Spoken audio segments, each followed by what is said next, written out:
स्वास्थ्य कार्यकर्ता महिला मुख्य परीक्षा 2021 रिवीजन। विद्यालय स्वास्थ्य उद्देश्य, समस्याएं और कार्यक्रम एवं विद्यालय का वातावरण। School health objectives, problems and programmes, involvement of school. इसमें टोटल 38 टॉपिक्स दिए गए हैं, जिनमें से हम आपको एक इन्वॉल्वमेंट ऑफ स्कूल के बारे में बताएंगे। स्कूल स्वास्थ्य सेवा। देश की जनसंख्या का एक बड़ा भाग स्कूल का होता है, जो 5 से 14 वर्ष की आयु का होता है, और इस आयु में तीव्र शारीरिक, मानसिक और भावनात्मक परिवर्तन होते हैं तथा बच्चों में पोषण एवं संक्रामक रोग होने की अधिक संभावना रहती है। अतः स्कूल बच्चों की स्वास्थ्य सेवा सामुदायिक स्वास्थ्य सेवाओं का एक महत्वपूर्ण भाग है। स्कूल स्वास्थ्य सेवाओं का उद्देश्य स्वास्थ्य निरीक्षण, स्वास्थ्य देखभाल तथा पोषण कार्यक्रमों द्वारा स्कूली बच्चों को स्वस्थ रहने के लिए प्रेरित करना तथा संक्रामक रोगों की रोकथाम एवं उन्हें नियंत्रित करना है। बहुसंख्यक वर्ग। भारत की जनसंख्या का 1/4 भाग 5 से 14 वर्ष तक की आयु के बच्चों अर्थात स्कूल जाने वाले बालक बालिकाओं से निर्मित है। इनकी देखभाल एवं विकास से ही राष्ट्र की सामाजिक एवं आर्थिक प्रगति संभव है। अतः सामुदायिक स्वास्थ्य सेवाएं, कम्युनिटी हेल्थ सर्विसेज में स्कूल स्वास्थ्य सेवा पर अधिक ध्यान देने की आवश्यकता है। स्कूल स्वास्थ्य सेवा का उद्देश्य सर्वोत्तम स्वास्थ्य में वृद्धि, विकारों एवं रोगों का शीघ्र निदान, उपयुक्त चिकित्सा तथा अनुवर्ती देखभाल, संक्रामक रोगों की रोकथाम एवं नियंत्रण, स्कूल में स्वास्थ्य संबंधी चेतना का निर्माण, उपरोक्त उद्देश्यों के अनुसार बच्चों का सर्वांगीण विकास कर उन्हें उत्तम नागरिक बनाना स्कूल सेवाओं की अंतिम लक्ष्य है, जिसके लिए पूर्ण नियोजित, संसाधन युक्त एवं सुसंगठित स्कूल स्वास्थ्य सेवाओं का होना आवश्यक है। भारत में शल्य स्वास्थ्य कार्यक्रम, school health programmes in India. मध्याह्न भोजन, व्यवहारिक पोषाहार कार्यक्रम, समन्वित बाल विकास योजना, राष्ट्रीय स्कूल स्वास्थ्य कार्यक्रम। स्कूल स्वास्थ्य समस्याएं: कुपोषण, दंतक्षय, दस्त, दुर्घटनाएं, कान के संक्रमण, कंजक्टिवाइटिस। स्कूल स्वास्थ्य सेवाओं की गतिविधि। स्कूल स्वास्थ्य के बहुआयामी पक्ष हैं। स्कूल स्वास्थ्य की गतिविधियां निम्न तथ्यों पर निर्भर करती है: स्कूल का स्थल, ग्रामीण, कस्बा, शहर। स्कूल में छात्र छात्राओं, शिक्षकों एवं अन्य कर्मियों की संख्या। स्कूल का स्तर, नर्सरी, प्राथमिक, उच्च प्राथमिक, माध्यमिक, उच्च माध्यमिक। स्थानीय संस्थाओं, नगर पालिका, पंचायत, नगर पंचायत आदि तथा स्वयंसेवी संगठनों से प्राप्त सहयोग। स्कूल क्षेत्रों में चिन्हित विशेष रोगों की उपस्थिति, स्वास्थ्य सेवाओं का संगठन एवं संसाधनों की उपलब्धता। शिक्षकों का स्वास्थ्य संबंधी ज्ञान तथा अभिभावकों की सहभागिता। सामुदायिक स्वास्थ्य नर्स की कार्य समर्पण, संपर्क व संप्रेषण की योग्यता। स्वास्थ्य मूल्यांकन। स्कूली बच्चे ही नहीं अपितु शिक्षक एवं अन्य स्कूल कर्मियों का समय समय पर स्वास्थ्य परीक्षण किया जाना चाहिए। इनमें स्वास्थ्य शिक्षकों की प्रभावी भूमिका होती है। विद्यालय में प्रवेश के समय, तत्पश्चात प्रत्येक 4 वर्ष बाद एवं अंत में स्कूल छोड़ते समय बच्चों का चिकित्सीय परीक्षण करना चाहिए। यह संख्या बढ़ाई भी जा सकती है। शारीरिक परीक्षण में फिजिकल एग्जामिनेशन में लेंथ, वेट, दंत परीक्षण, नेत्र परीक्षण, वाणी, श्रवण अथवा अन्य किसी छिपे हुए रोग या विकार का परीक्षण किया जाता है। रक्त व मूत्र की सामान्य जांच करना भी आवश्यक है। उधर कर्मियों का पता लगाने हेतु मल परीक्षण किया जा सकता है। यह परीक्षण चिकित्सा या सामुदायिक स्वास्थ्य नर्स द्वारा किया जाता है। स्कूल स्वास्थ्य सेवा में बच्चों का दैनिक परीक्षण शिक्षकों द्वारा संचालित किया जाता है। इसके लिए शिक्षकों को प्रशिक्षित करना आवश्यक है। बुझा चेहरा, जुकाम या सर्दी, त्वचा रोगी, खांसी, गले में खराश, सिर दर्द, ज्वर, अतिसार, जी मितलाना, वमन, शारीरिक दर्द, लाल नेत्र, त्वचा रोग, जूं संक्रमण, बेचैनी, आलस्य इत्यादि लक्षणों के बारे में उन्हें परिचित कराना आवश्यक है। इनके आधार पर रोग का शीघ्र निदान संभव हो पाता है। स्वास्थ्य मूल्यांकन में शारीरिक परीक्षण के साथ बच्चों के मानसिक स्वास्थ्य, नेत्र एवं दांतों के परीक्षण पर विशिष्ट ध्यान देना चाहिए। बाल अपराध, औषधि व्यसन, कुसमंजन, अनुपस्थितता इत्यादि स्कूल बालकों में देखी जाने वाली प्रमुख समस्याएं हैं। बच्चों के नेत्र परीक्षण में वर्णांधता, रात्रि अंधता, भेंगापन, दृष्टि दोष, रोही संक्रमण इत्यादि की जांच होनी चाहिए। स्कूली जीवन में दंत रोग एवं विकृतियां भी सामान्यतः पाई जा सकती हैं। अंततः दंत परीक्षण हेतु दंत चिकित्सक की सेवाएं प्राप्त करनी चाहिए। उपचार: शारीरिक एवं दैनिक परीक्षण के आधार पर चिन्हित कमियों एवं रोगों का तत्काल समुचित उपचार प्रारंभ करना चाहिए। ग्रामीण क्षेत्रों में उपचार एवं फॉलोअप कार्य का बहुत बड़ा उत्तरदायित्व प्राइमरी हेल्थ सेंटर पर है। आवश्यकतानुसार स्पेशलिस्ट की सलाह ली जा सकती है। उपचार एवं अनुवृत्तीय चिकित्सा हेतु स्कूल में विशेष क्लिनिक, नेत्र क्लिनिक, दंत क्लिनिक, बालक परामर्श क्लिनिक भी आयोजित किया जा सकता है। समस्त स्कूली बच्चों का राष्ट्रीय टीकाकरण तालिका, नेशनल इम्यूनाइजेशन शेड्यूल के अनुसार इम्यूनाइजेशन किया जाना चाहिए। क्षेत्र विशेष में होने वाले संक्रामक रोगों से भी बच्चों के बचाव की व्यवस्था करना आवश्यक है। पोषाहार: इस कार्यक्रम का लक्ष्य स्कूली बच्चों की कुपोषण से सुरक्षा करना है।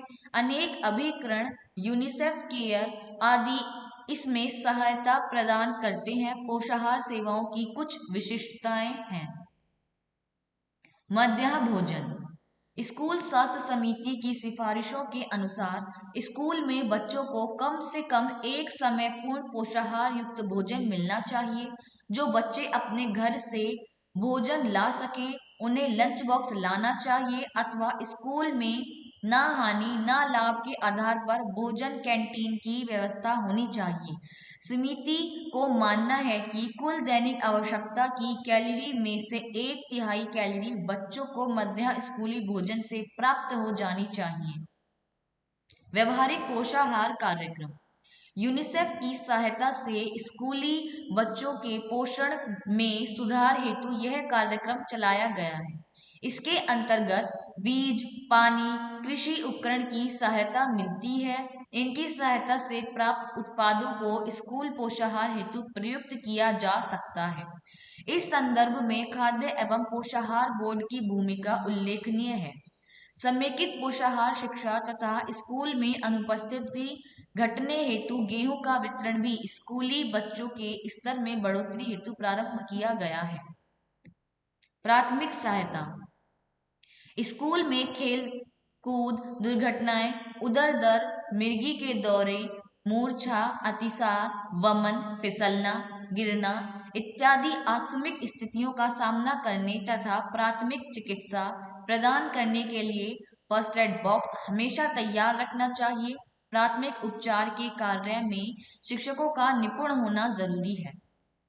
स्कूल का परिवेश: विद्यालय परिवेश का निर्माण स्वास्थ्य अभियांत्रिक कार्य है। अतः स्कूल के निर्माण से पूर्व ही स्कूल प्रबंधन स्कूल मैनेजमेंट को अच्छे परिवेश की आधारभूत आवश्यकताओं के विषय में सतर्क रखना वांछनीय है। स्कूल के अच्छे परिवेश हेतु निम्न बातों का ध्यान रखना चाहिए।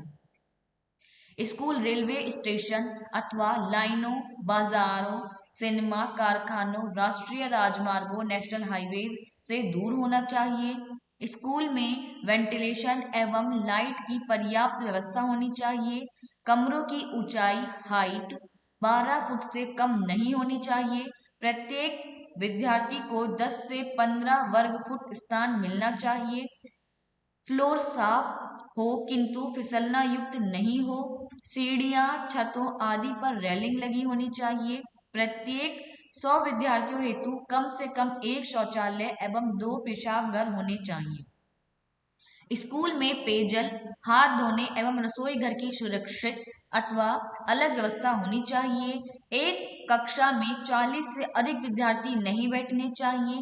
कक्षा के आगे बरामदे होने चाहिए। कक्षाओं की दीवारों का रंग भड़कीला नहीं होना चाहिए। दंतक्षय होना।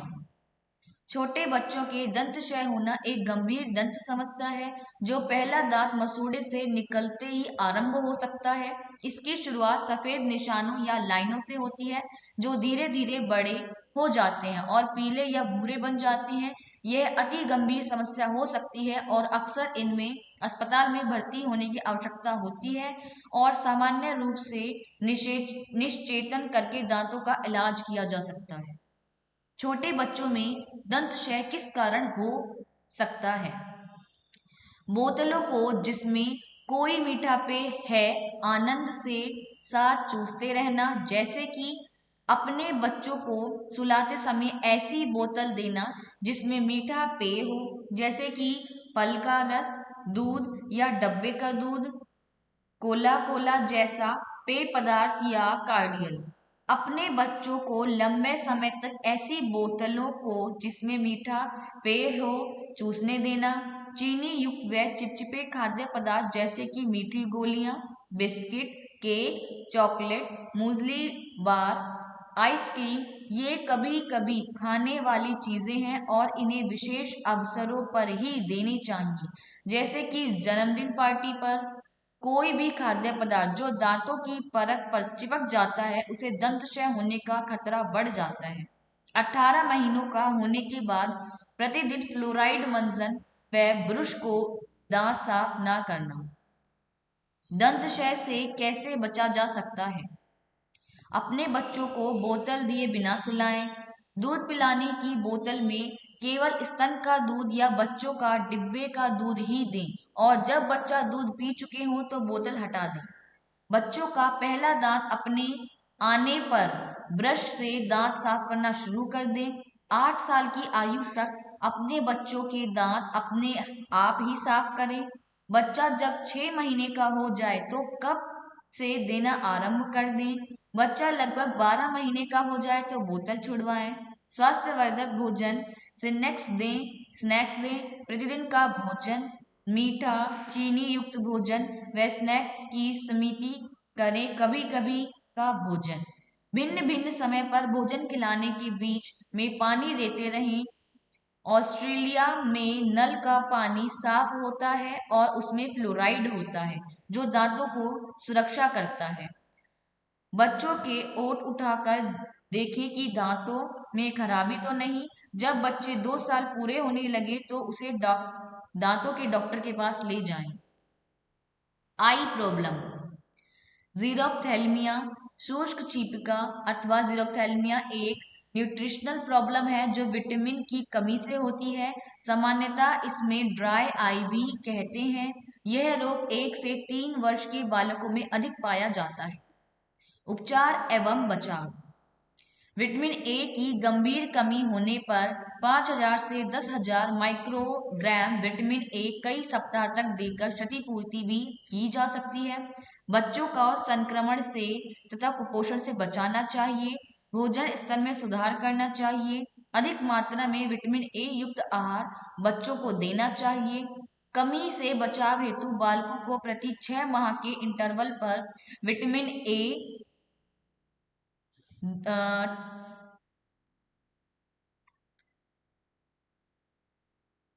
2 लाख से 500 माइक्रोग्राम की खुराक प्रदान करना चाहिए। दैनिक आहार में विटामिन ए की मात्रा बढ़ानी चाहिए। माता पिता को पोषण संबंधी शिक्षा दी जानी चाहिए। नेशनल विटामिन ए प्रोफाइलैक्सिस की प्रभावी क्रियान्वयन लेनी चाहिए। विटामिन ए की कमी मुख्यतः नेत्र स्वास्थ्य को प्रभावित करती है। इसका संक्षिप्त विवरण निम्नलिखित है। नाइट ब्लाइंडनेस, व्यक्ति विटामिन ए की कमी से अंधकार से सामंजस्य नहीं बिठा पाता। ऐसे व्यक्ति मंद प्रकाश में वस्तुओं को नहीं देख पाते। जेरोसिस कंजक्टिवाe, इस नेत्र श्लेष्मा सूखी, झुर्रीदार व धुंधली दिखाई देती है। जेरोसिस कॉर्निया, इसमें कॉर्निया शुष्क, धुंधली तथा चमक विहीन होती है। बेटॉट स्पॉट, यह तिकोने भूरे रंग के चमकदार सफेद धब्बे होते हैं जो कंजक्टिवा से चिपक रहते हैं।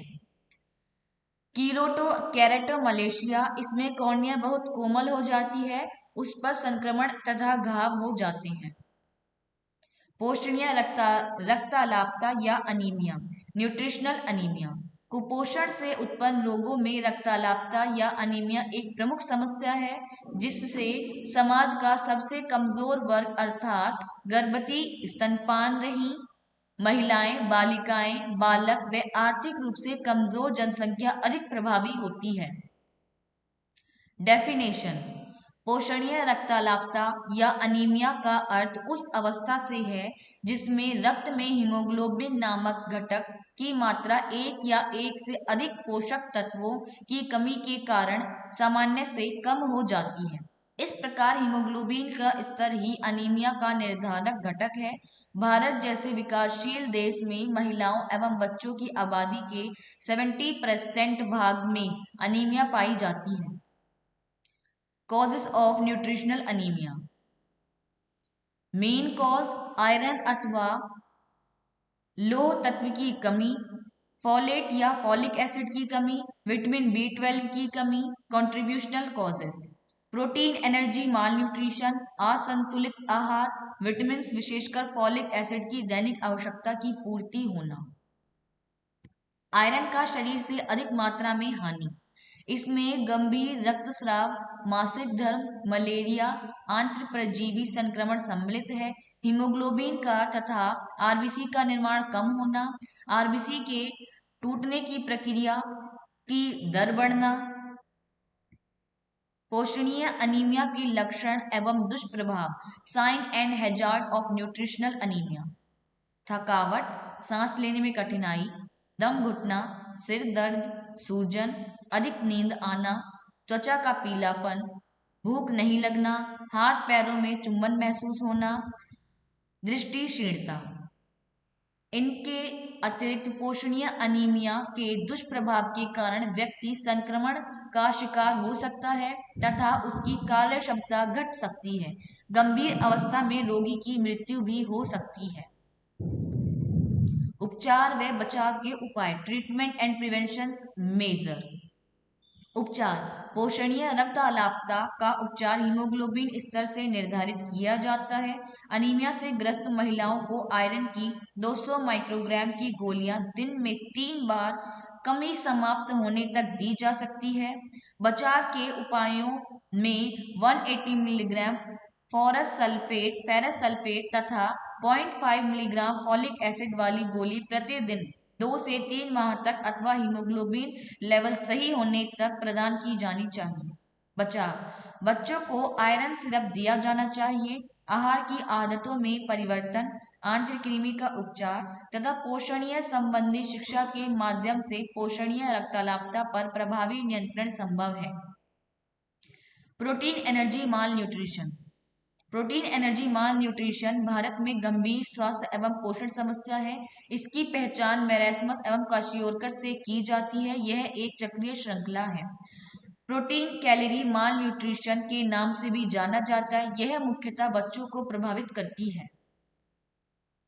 Causes of protein energy mall nutrition और प्रोटीन कैलोरी माल न्यूट्रिशन: पर्याप्त मात्रा में एवं गुणवत्ता युक्त आहार ग्रहण न करना, संक्रमण जिनमें अतिसार, खसरा, श्वसन संक्रमण प्रमुख है, अस्वास्थ्यप्रद पर्यावरण, परिवार का आकार बड़ा होना, मातृत्व स्वास्थ्य पर ध्यान न देना, स्तनपान न करना, पोषण संबंधी बुरी आदतें जैसे दूध में पानी मिलाकर, सांस्कृतिक प्रभाव, गरीबी, अशिक्षा। प्रोटीन एनर्जी माल न्यूट्रिशन मुख्य 2 प्रकार के रोगों को प्रकट करते हैं, marasmus and kwashiorkor. Marasmus Greek शब्द है जिसका अर्थ व्यर्थ करना। आम प्रचलन में इसे सूखा रोग या बाल क्षय कहते हैं। इस रोग के प्रमुख लक्षण निम्न हैं: वजन अत्यधिक कम होना, पेशीय क्षीणता, त्वचा पर झुर्रियां, भूख कम लगना, त्वचा पर वसा की मात्रा नगण्य होना। मेरेस्मस प्रमुखतः ऊर्जा एवं अन्य पौष्टिक तत्वों की कमी से उत्पन्न होता है। Grossly underweight, no body fat, gross muscle wasting, old man face, no oedema, normal है। मेरेस्मस। क्वैशिओरकर, यह शब्द सर्वप्रथम 1933 में प्रचलन में आया। यह रोग मुख्यतः प्रोटीन की कमी से होता है। इसके मुख्य लक्षण निम्न हैं: वृद्धि में रुकावट, बालों का पतला होना, संपूर्ण शरीर, प्रमुखतः पैरों में इडिमा, रंग बदलना व बालों का झड़ना, चर्म रोग होना, चकत्ते पड़ना, अतिसार, कीलोसिस, मानसिक परिवर्तन, हाथ पैरों में सुन्नता। Edema will not eat, skin patches of pigmentation and desiccation, hair pale and thin, miserable and apathetic, moon face, liver usually palpable. Pitting edema, kwashiorkor. Detection of malnutrition, कुपोषण का पता लगाना। कुपोषण को सामान्य लक्षणों के आधार पर पहचाना जा सकता है, जैसे वृद्धि में रुकावट, सूजन, मानसिक मंदता इत्यादि। शारीरिक संरचनात्मक जांचों में वजन तथा बहुमध्य परिधि, मिड आर्म सरकमफेरेंस मापन और कुछ प्रयोगशालाओं परीक्षण के आधार पर कुपोषण का पता लगाया जा सकता है।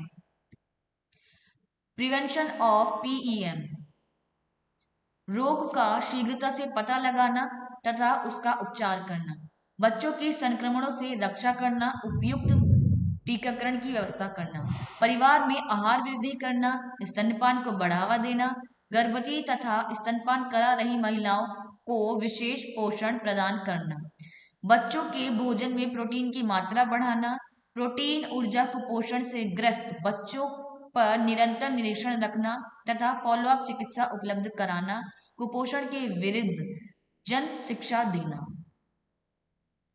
Features of kwashiorkor and marasmus, means difference between kwashiorkor and marasmus. Growth failure present in kwashiorkor, present in marasmus. Wasting present in kwashiorkor, also in marasmus. Edema present in kwashiorkor, sometimes mild but absent in marasmus.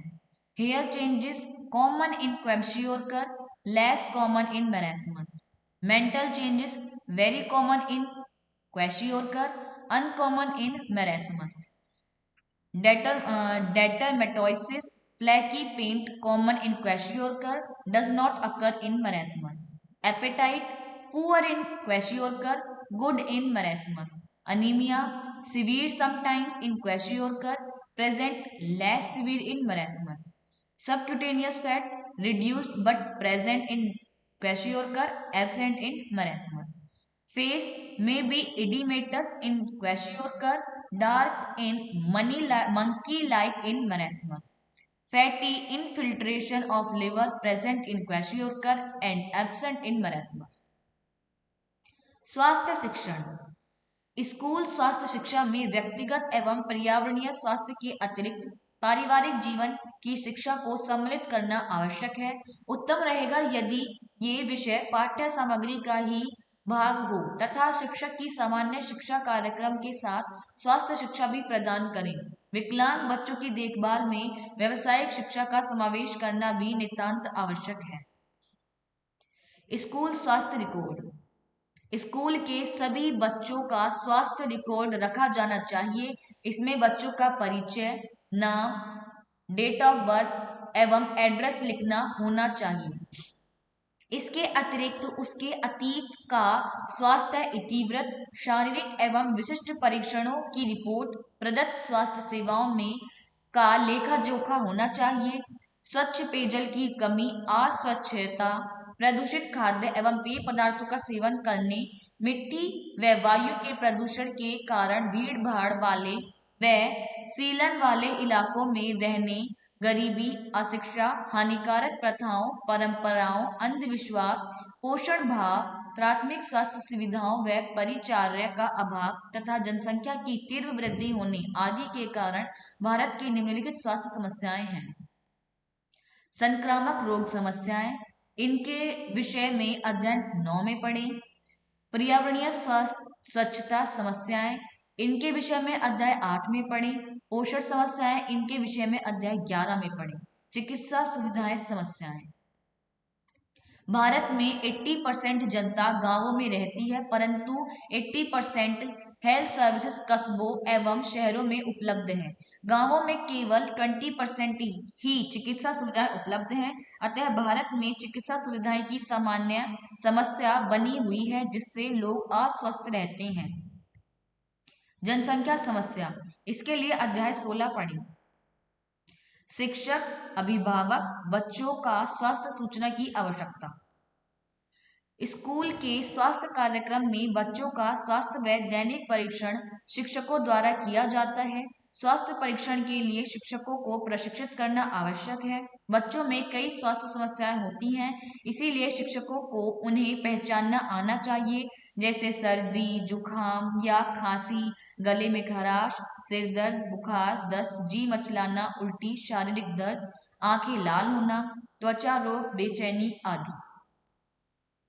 इन सभी समस्याओं के लक्षण के बारे में स्कूली शिक्षकों को पहचानना आना चाहिए, जिससे शिक्षक आसानी से समस्या को पहचान सके व समस्या के उपचार के बारे में बच्चों व उसके माता पिता व परिवार वालों को जानकारी दे सके, जिससे उस समस्या से बच्चे का बचाव किया जा सके।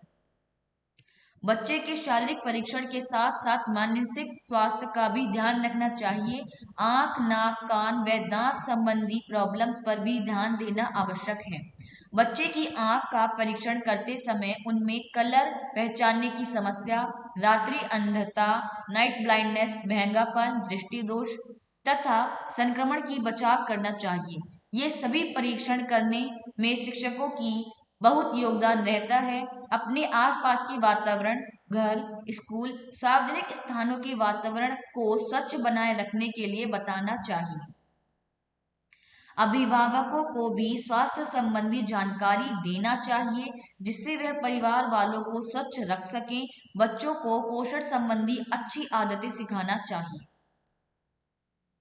Please see the description for more information.